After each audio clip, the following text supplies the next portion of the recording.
All right, let's talk about something from the Lutheran Reformation that's often called a forgotten gift.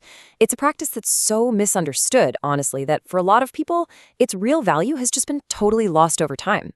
It's called confession and absolution. So let's just ask it straight up. The Reformation gave us so many huge, world-changing ideas. So what's the one treasure that so many people, even people inside the tradition, might not even realize they're missing out on? Okay, so before we can even get into what this gift is, we kind of have to tear down what it isn't. Because let's be real, for most of us, the word confession probably brings a very specific and frankly, a pretty misleading picture into our minds. Yeah, when you hear confession, you're probably picturing something like this, right? Some dark box, a screen separating you from a priest. It feels a little intimidating, maybe something you've seen in movies. But the way the reformers saw it, well, it looks a whole lot more like a straightforward, open, face-to-face conversation. And right here, this is the absolute core of the difference. The Roman practice at the time required you to make this exhaustive list of every single sin you could possibly remember. The reformers looked at that and said, that's an impossible burden. It's just tormenting people's consciences. So they pushed for a totally different approach. You just confess the stuff that's actually weighing you down. And this wasn't just some casual idea. It's written right into the Augsburg Confession, one of the foundational documents of the Lutheran Church. The logic is so simple and powerful. They say, look, trying to list all your sins isn't just a bad idea, it's literally impossible. They even quote the Psalms, who can discern his errors? It was a full-stop rejection of what they saw as an impossible demand. And this is the game changer. The focus totally flips. The pressure is no longer on you and your perfect memory. Instead, all the weight is placed on the total and complete forgiveness of Christ, which covers everything, whether you happen to remember it or not. It's a huge shift. So what does this thing actually look like in practice? Well, it's built on this really beautiful and simple two-part structure. You got a word from us to God, and then, this is the important part, a word from God back to us. So first step is confession. That's our part, right? It's our word to God. It's just us acknowledging where we've messed up. But, and you have to get this, the real treasure, the entire point of the whole encounter, is the second part, absolution. This is God's words spoken to us. It's the actual delivery of forgiveness. And this is where things get, well, pretty mind-blowing. Martin Luther, writing in his Small Catechism, says that we should hear this word of forgiveness from the pastor as if we were hearing it from God himself. Now, that is a massive claim, and it brings up a really, really obvious question. So where does that kind of authority come from? Well, the theological foundation for it is something called the Office of the Keys. This is the belief that Christ gave a special authority to his church here on earth to actually speak forgiveness to people who are repentant. It's not an authority the church just made up for itself, it's one they believe they were given directly. Which, of course, leads us right here. It's the question we're all thinking, isn't it? It gets right to the heart of why we're so skeptical about this today. How on earth can one human being stand in for God and declare another person forgiven?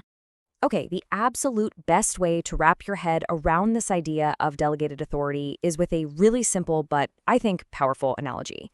Don't think of the pastor as a judge. Think of them as an ambassador.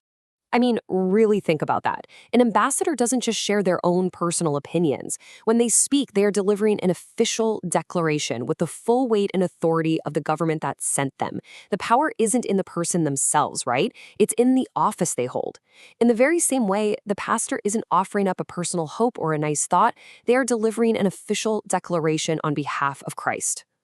And what's cool is that this isn't just a one-size-fits-all kind of thing. It actually happens in two really different ways, and one of them is probably a lot more familiar to you than you think. So on one hand, you've got corporate confession. This is what happens in a lot of church services every single Sunday. The whole congregation confesses their sins together, and the pastor speaks the absolution over everyone at once. But then you have private confession. This is the one-on-one deal, where you can talk about a specific sin that's really bothering you and hear that word of forgiveness spoken directly to you, using your name. And this gets to a really deep insight, both psychologically and theologically. Why is it so vital to actually hear this word spoken out loud?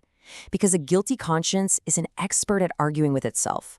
We can sit there and try to tell ourselves, I'm forgiven, But our own internal voice, it's just not very convincing, is it?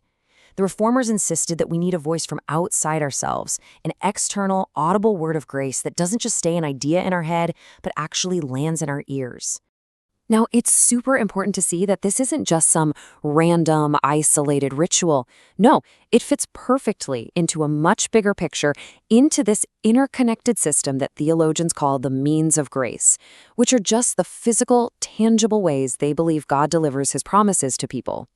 You can see this beautiful rhythm here. Baptism with the actual physical water, that's what begins the Christian life. Then confession and absolution, that audible spoken word, that's what restores the life when we mess up. And finally, the Lord's Supper with the bread and wine is what sustains that life along the way. It's a complete system. God begins it, he restores it, and he sustains it. It all just flows together into this constant cycle, this rhythm of grace. We fall, and we're lifted back up. We sin, and we are concretely and audibly forgiven. It paints this picture of God who doesn't just save you once, but is constantly, actively at work restoring his people over and over again. So look, if there is only one thing you take away from all of this, let it be this right here. The hard part, the part we focus on, the confession, that's not the point. That's just walking through the door. The treasure, the real gift that's been forgotten, is the absolution. It's hearing God's own verdict of forgiven, spoken out loud, directly to you. And that really just leaves us with a final thought, doesn't it? In our world today, which is so saturated with our own internal monologues, our anxieties, our endless self-talk, what is the unique and maybe even life-changing power of finally silencing our own internal narrator and just hearing an external, authoritative word of grace?